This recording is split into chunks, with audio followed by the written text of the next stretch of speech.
de Artemise. Es un territorio que tiene un arco y flecha en sus montañas, si se fijan, ¿sí?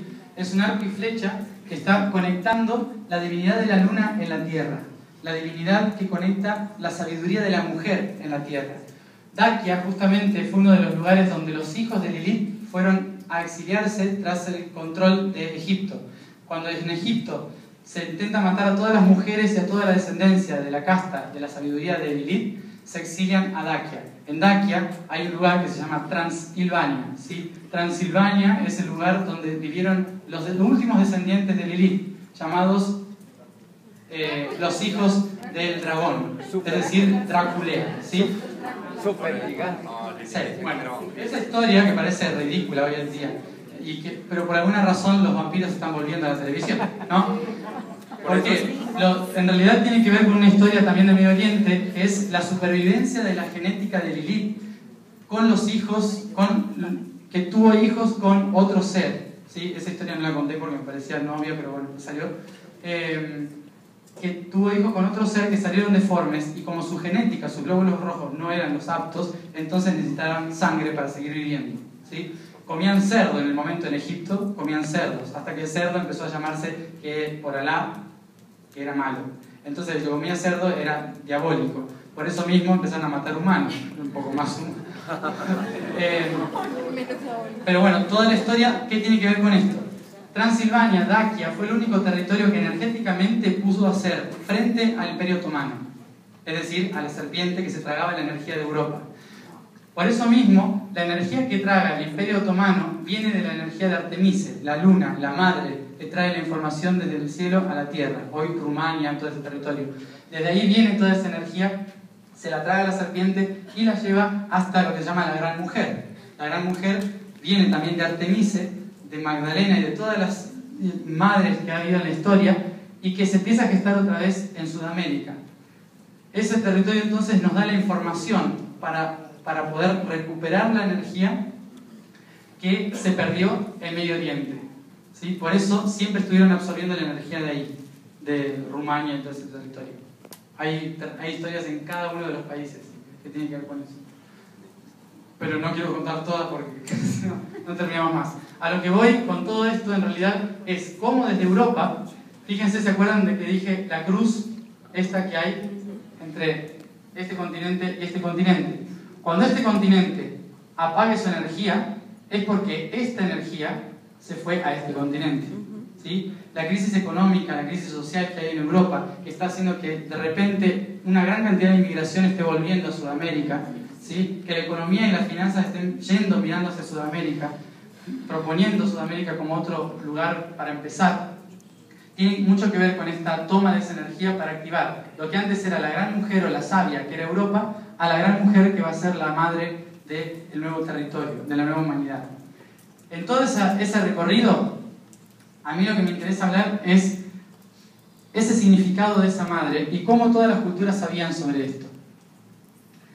La Kundalini, que empezó a ingresar aquí, empezó a despertar un montón de historias que tienen que ver con las migraciones desde tiempos muy remotos y antiguos, en que muchos pueblos sabían que ya existía Sudamérica y lo querían tener para sí, pero nunca pudieron asentarse justamente por el mandato de que Sudamérica debía pertenecer solamente a los chamanes y líderes de la tierra, no del cielo, ¿sí?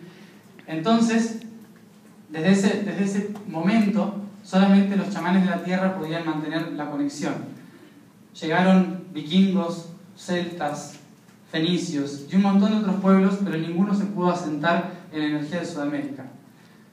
Hasta que, de repente, todos los escritos que estaban en las ciudades de Judea, que tenían que ver con los fenicios hace mucho tiempo, salieron a la luz tras la Inquisición. ¿Se acuerdan de la Inquisición, no?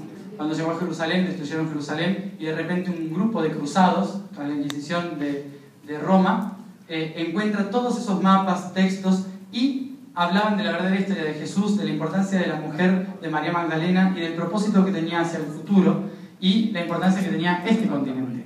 Entonces, de repente, ellos, en lugar de llamarse caballeros cruzados, se comienzan a llamar caballeros templarios. Los templarios son los que van a custodiar el temple de esa sabiduría y lo llevan a Europa.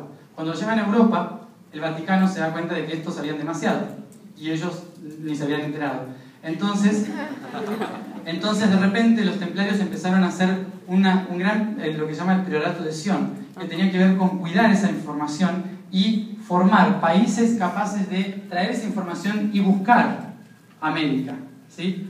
En ese momento se recupera la fuerza de María Magdalena y por lo tanto se convierten las mujeres en sacerdotisas. Se empiezan a generar el sacerdocio de las mujeres de nuevo, conectados con la tierra, con la filosofía europea y de Medio Oriente, hasta que el Vaticano dice, hasta acá llegamos, y metió a ellos también la Inquisición.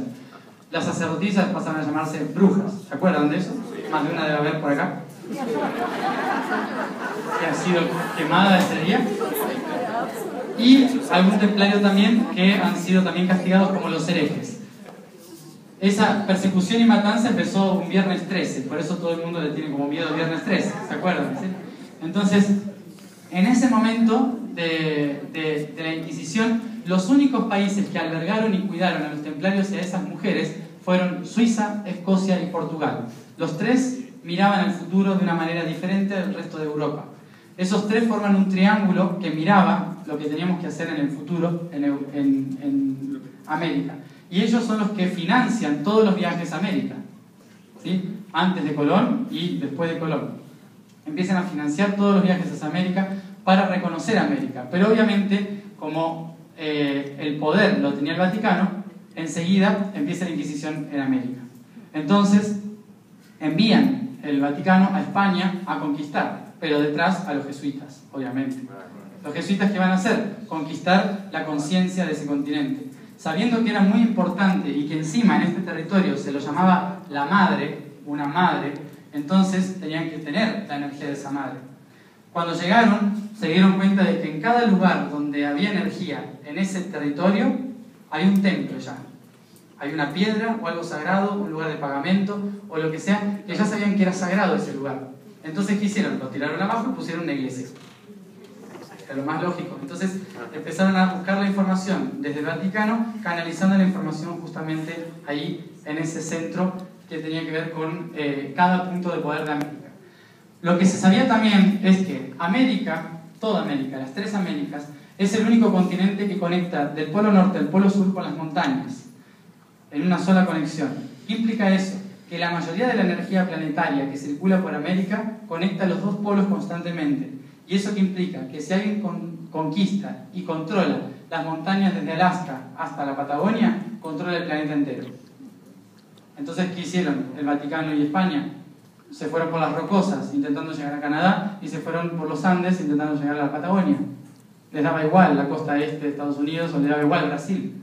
¿Se dieron cuenta? ¿Sí? Obviamente que después tuvo el Tratado de Tordesillas y todo eso que dividió Portugal y demás, las guerras con Inglaterra, etcétera, etcétera.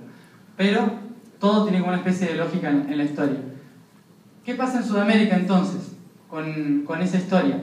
Llegan los templarios camuflados de jesuitas, llegan los templarios camuflados de españoles, ¿no? Y empiezan también a construir sus templos o a darle espacio adentro de las iglesias que construían a los rituales que permitían que esa mujer empezase a despertar. Tiempo después llegan los masones. ¿Quiénes van a ser los masones? Los masones estudiaron, obviamente, en Medio Oriente, en justamente Armenia, Anatolia, en todo el territorio de Medio Oriente y Egipto, Grecia,